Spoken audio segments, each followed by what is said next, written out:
እድሜያችሁ እየገፋ ሲሄድ የጉልበት፣ የጀርባ ወይንም የመገጣጠሚያ ህመም አስቸግሯችኋል?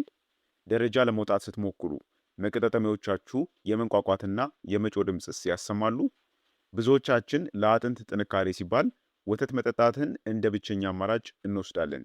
ነገር ግን ከወተት እጅግ በላቀ ሁኔታ በእጥፍ ሳይሆን ሙሉ በሙሉ በሰባት እጥፍ የሚበልጥ ከፍተኛ የካልሽየም ክምችት የያዘ ድንቅና ጥቃቅን የሆነ የተፈጥሮ ስጦታ በቤታችን እንደሚገኝስ ታውቃላችሁ? አዎ፣ እሱም የሰሊጥ ፍሬ ነው። ዛሬ በዚህ ቪዲዮ ውስጥ ሰሊጥ እንዴት ለአጥንትና ለመገጣጠሚያ ህመም ፍጹም ፈውስ እንደሚሆን፣ ከወተት እንዴት እንደሚበልጥና በአጥንት ህመም ለሚሰቃዩ ሰዎች እፎይታን የሚሰጠውን ልዩ የሰሊጥ አጠቃቀምን በዝርዝር እንመለከታለን። ስለሆነም እጅግ ጠቃሚና አስፈላጊ ቪዲዮ ስለሆነ እስከ መጨረሻው አብራችሁን ቆዩ። መልካም ቆይታ ይሁንላችሁ። በቅድሚያ ሰሊጥንና ወተትን አነጻጽረን እንይ። ለአጥንት ጥንካሬ ስናስብ ሁልጊዜም በአእምሯችን ውስጥ ቀድሞ የሚመጣው የላም ወተት ነው። ካልሽየም ለማግኘት ወተት ጠጡ ሲሉ ብዙዎችን እንሰማለን። ይህ ምክር ፍጹም ስህተት ባይሆንም ሳይንሳዊውን የምግብ ጥናት መረጃ ስንመረምር ግን በቤታችን የምትገኘው ጥቃቅን የሰሊጥ ፍሬ ወተትን በካልሽየም ክምችት እጅግ የምትበልጥ ሆና እንረዳታለን። ለመሆኑ በእነዚህ ሁለት ምግቦች መካከል ያለው የካልሽየም ልዩነት በቁጥር ሲሰላ ምን ያክል ነው? ሳይንሳዊውን እውነታ በዝርዝር እንመልከተው። በንጹህ የላም ወተት ውስጥ ማለትም በ100 ግራም ወተት ውስጥ የሚገኘው የካልሽየም መጠን 120 ሚሊ ግራም ገደማ ብቻ ነው። ነገር ግን በሙሉ የሰሊጥ ፍሬ ውስጥ የሚገኘው በ100 ግራም ጥራቱ የተጠበቀ ሰሊጥ ውስጥ የምናገኘው የካልሽየም መጠን ግን 975 ሚሊ ግራም ይደርሳል። ይህ ማለት በቀላል ሂሳብ ሲሰላ ሰሊጥ በውስጡ ከላም ወተት በ8 እጥፍ ገደማ ወይንም ደግሞ ከ7 እጥፍ በላይ የሚበልጥ እጅግ ከፍተኛ የካልሽየም ክምችት ይዟል ማለት ነው። በሌላ አነጋገር አንድ ትንሽ እጅ ሙሉ የሰሊጥ ፍሬ መመገብ ብዙ ብርጭቆ ወተት ከመጠጣት በላይ ለአጥንታችሁ የሚሆን ካልሽየምን በውስጡ ይሰጣችኋል ማለት ነው። ስለዚህ እጅግ የሚያስገርምና የሚያስደንቅ የንጥረ ነገር ልዩነት አላቸው ማለት ነው። ሌላ ተጨማሪ ነገር ደግሞ ሰሊጥን ልዩ የሚያደርገው የሰሊጥ ካልሽየም ከአጥንት ጋር በቀላሉ መዋሃድ መቻሉ ነው። ይህ ደግሞ እንዴት እንደሆነ እንይ። ካልሽየም በራሱ ብቻውን ወደ ሰውነታችን ቢገባ አጥንታችን ላይ ሄዶ የመቀመጥና አጥንትን የማጠናከር አቅሙ ዝቅተኛ ነው። ካልሽየም ወደ አጥንት ሴሎች እንዲገባና እንዲዋሃድ ሌሎች ረዳት ማዕድናት የግድ ያስፈልጉታል። ሰሊጥን ታዲያ ልዩ የሚያደርገው እነዚህን ረዳት ማዕድናት በአንድ ላይ አሟልቶ መያዙ ነው። ማዕድናቶቹ የትኞቹ ናቸው? አንደኛ ማግኒዥየም። ካልሽየም በደም ቧንቧዎች ውስጥ ተከማችቶ ጉዳት እንዳያደርስና በቀጥታ ወደ አጥንታችን እንዲሄድ የሚያደርገውን ካልሲቶኒን የተባለውን ሆርሞን ያነቃቃል። ሰሊጥ በውስጡ የዕለታዊ ፍላጎትን እስከ 14% የሚሆን ማግኒዥየምን ይሰጠናል። ሁለተኛ ፎስፈረስ ነው። ለአጥንታችን መዋቅር ግንባታ ከካልሽየም እኩል የሚሰራ ማዕድን ነው። በሰሊጥ ውስጥም በከፍተኛ መጠን እናገኘዋለን። ሶስተኛው ኮፐር ነው። በመገጣጠሚያዎች መካከል ያለውን ተያያዥ ቲሹ ወይንም ኮላጅን እና ኢላስቲን የሚባሉትን በማጠናከር አጥንቶች እንዳይሰባበሩ የመለጠጥ ኃይላቸውንም ይሰጣቸዋል። በወተት ውስጥ እነዚህ ማዕድናት በተለይም ደግሞ ማግኒዥየም እና ኮፐርን በዚህ ጥምረታ ማግኘት አይቻልም። ስለዚህ የሰሊጥ ካልሽየም የተሟላ የአጥንት መገንቢያ መጋዘን ነው ማለት እንችላለን ማለት ነው። ስለዚህ ሰሊጥ ከወተት በዚህ መልኩ ለየት ያለ እጅግ ለአጥንታችን አስፈላጊ የሆነ ምግብ ያደርገዋል ማለት ነው። ይህ ከሆነ ታዲያ ሰሊጥ ለመገጣጠሚያዎቻችንና ለአጥንታችን የሚሰጠው ልዩ ጥቅም ምንድን ነው? 7 ዋነኛ ፈውስ የሆኑ ጥቅሞችን አሁን በመቀጠል በዝርዝር እንይ። አንደኛ፣ የመገጣጠሚያ ፈሳሽን ያድሳል። በጉልበታችን በወገባችንና በሌሎች መገጣጠሚያዎቻችን መካከል ፍጭትን የሚከላከልና እንቅስቃሴን የሚያቀልጥ ሳይኖቪያል ፍሉድ የተባለ ተፈጥሯዊ ማለስለሻ አለ። ስለ መገጣጠሚያ ፈሳሽ ከዚህ በፊት ሰርቼላችኋለሁ። እድሜ የገፋ ሲል ታዲያ ወይንም በሰውነታችን ውስጥ አስፈላጊው አልሚ ምግብ ሲቀንስ ይህ ፈሳሽ መድረቅ ይጀምራል። በዚህ ጊዜ አጥንቶች እርስ በርሳቸው በመጋጨት ምክንያት ከፍተኛ ህመም፣ ማበጥና ደረጃ ስንወጣ የመገጣጠሚያ መጮህ ድምፅ ያጋጥመናል ማለት ነው። ሰሊጥ በውስጡ በያዛቸው ጤናማ ተፈጥሯዊ ቅባቶች በሰውነታችን ውስጥ እንደ ተፈጥሯዊ ማለስለሻ በመሆን ይህ ፈሳሽ መልሶ እንዲመነጭ ያደርጋል። ይህም የአጥንት መፋተግን በማስቀረት ህመሙን ከምንጩ ያጠፋዋል ማለት ነው። ሁለተኛ፣ ስር የሰደደ የመገጣጠሚያ እብጠትና ቁርጥማትን ያጠፋል።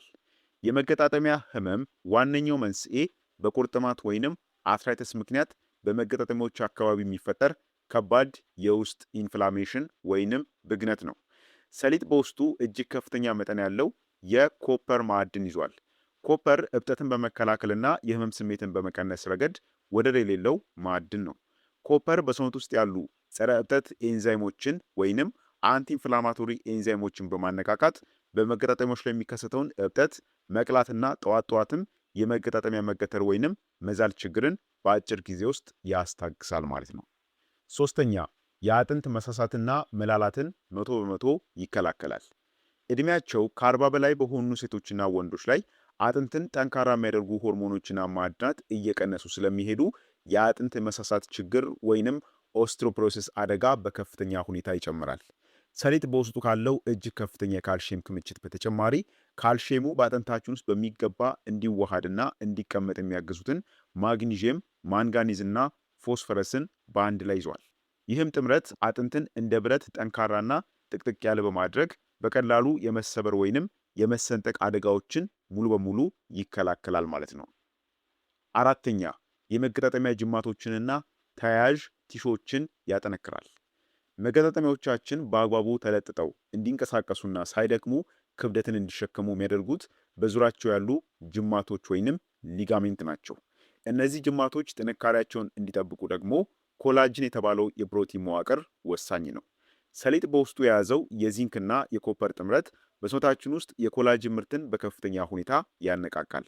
ይህም ጅማቶችና ተያያዥ ቲሾዎች ጠንካራና የመለጠጥ አቅማቸው ከፍተኛ እንዲሆን ስለሚያደርገው ድንገተኛ የመገጣጠሚያ መዘጋትን፣ መበጠስና እንዲሁም ደግሞ መገጣጠሚያ አካባቢ የሚመጣን የጡንቻ ድካምን ይከላከላል ማለት ነው። አምስተኛ፣ በአጥንትና በመገጣጠሚያዎች ዙሪያ ያለውን የደም ዝውውር ያሻሽላል። በመገጣጠሚያዎቻችን አካባቢ ያሉ ሴሎችና ካርቲሌጆች ራሳቸውን እንዲያድሱና ከጉዳት እንዲያገግሙ ቀጣይነት ያለው የኦክሲጅንና የንጥረ ነገር አቅርቦት ማግኘት አለባቸው።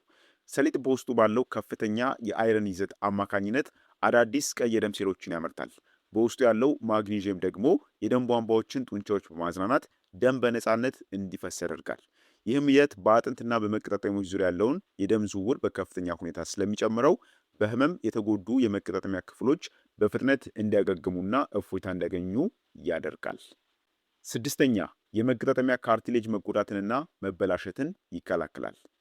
በአጥንቶች ጫፍ ላይ የሚገኘውና እንደ ትራስ ሆኖ የሚከላከለው ካርቲሌጅ በሰውነታችን ውስጥ በሚፈጠር ኦክሲዴቲቭ ስትረስ ወይንም የሴሎች መመረዝ ምክንያት ቀስ በቀስ ሊበላሽ ይችላል።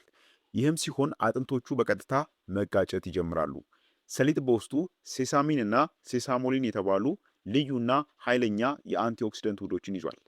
እነዚህ ውህዶችም የካርቲሌጅ ሴሎችን ከጥቃት በመጠበቅና እንዳይበሰብሱ በማድረግ የመገጣጠሚያ መበላሸት በሽታን ቀድሞውኑ ይከላከላሉ። ሰባተኛ፣ ከአጥንት ስብራት ወይንም ጉዳት በኋላ አጥንታችን መልሶ የመገንባት ሂደቱን ያፋጥናል። በአደጋ ወይንም በድንገተኛ መውደቅ ምክንያት የአጥንት መሰንጠቅ ወይንም ስብራት አጋጥሟችሁ ከሆነ ሰሊጥ በፍጥነት ለመፈወስ ከሁሉ በላይ የሚመረጥ ተፈጥሯዊ ድጋፍ ነው። አጥንት ራሱን መልሶ ለመገንባት የሚያስፈልገውን ከፍተኛ መጠን ያለው ካልሽየም፣ ፎስፈረስና ፕሮቲን በአጭር ጊዜ ውስጥ ለሰውነታችን ያቀርባል። በየቀኑ በምግባችሁ ውስጥ ሰሊጥን ማካተት የተሰበረው አጥንት በፍጥነት እንዲገጣጠምና በአጥንቱ ዙሪያ ያሉ የነርቭ ሴሎችም ከህመም ስሜት ቶሎ እንዲያገግሙ ትልቅ እገዛን ያደርጋል ማለት ነው። አሁን ደግሞ በመቀጠል ሰሊጥን እንዴት በአግባቡና በትክክለኛው መንገድ መመገብ እንችላለን የሚለውን ደግሞ እንይ።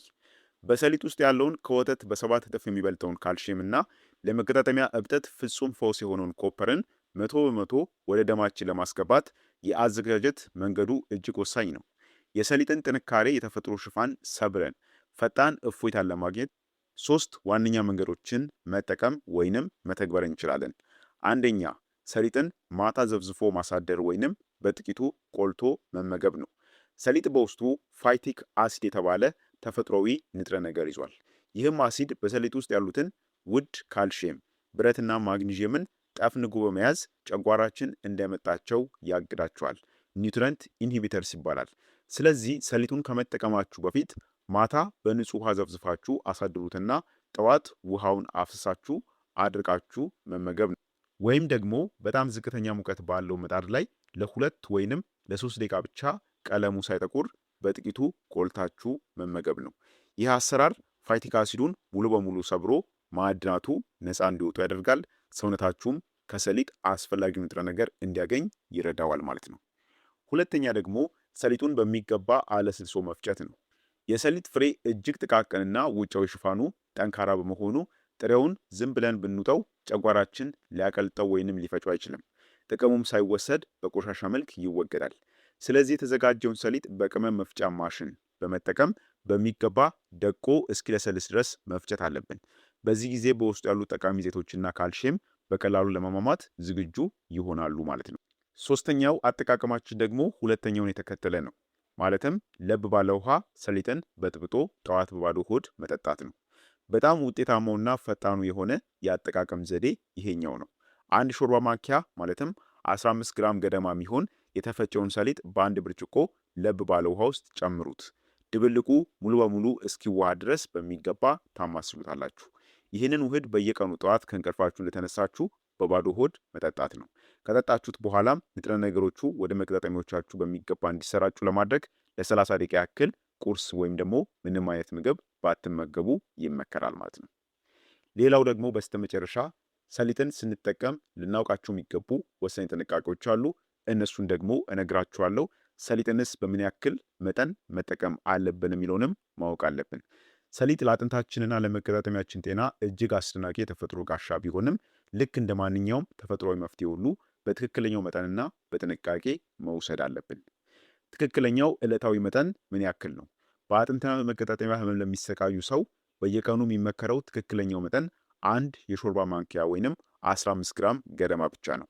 ሰሊጥ በውስጡ ከፍተኛ መጠን ያለው ተፈጥሯዊ ዘይት የያዘ በመሆኑ ከአቅም በላይ ማብዛት ለሆድ መረበሽ ወይንም ለተቅማጥ ሊዳረግ ይችላል።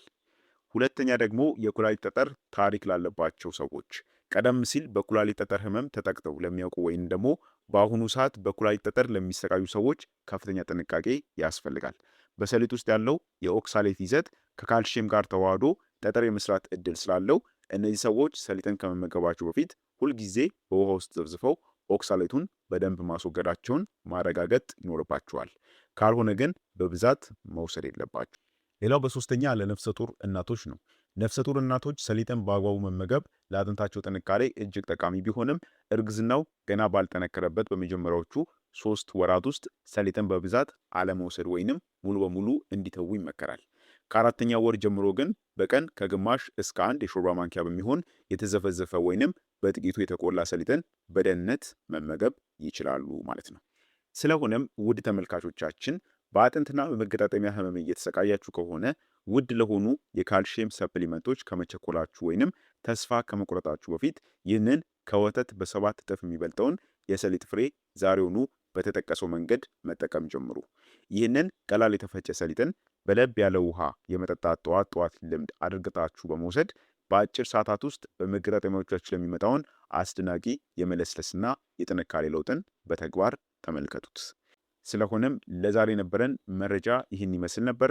ቪዲዮ እንዲሁም ደግሞ መረጃው ጠቃሚ ሆኖ ካገኛችሁት በቅንነት ለሌሎችም እንዲማሩበት ሼር አድርጉላቸው።